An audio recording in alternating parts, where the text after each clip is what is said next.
is the lip drill. This is like the very beginning of your warm-up sesh, and you will just be doing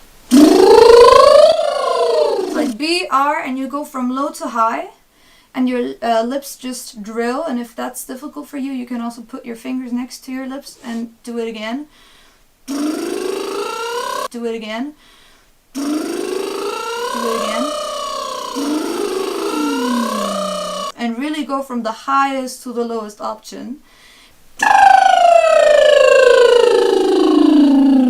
You can also take your arms along. That helps you. Body movement is very important in singing. That's the lip drill. And with that exercise, you can also find your voice break, which is one topic we talked about in the blog. So you just go from somewhere low, chill, very relaxed here, open throat and stuff, and the shoulders very relaxed on one level, and you just go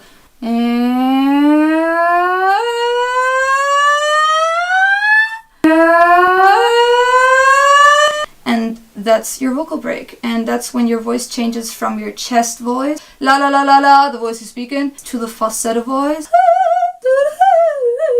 which sounds more airy and is like this classical sound. So you can do this exercise to find your voice break. One other thing is, when you want to know if you're a high breather or a low breather, breathing in high is as if you'd be breathing in out of fright. You know, you like lift your shoulders.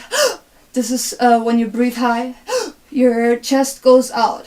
This is not the good kind of breathing for singing. You should definitely breathe low, which is when you breathe into your belly. You can do that as if you'd be sucking in air like a balloon. You're the balloon. And then your belly comes out. I don't know if you see this here. Yeah, this exercise you can do to find out if you have a low breath or a high breath. And just generally speaking, the low breath is better. It's also the natural way of human beings breathing.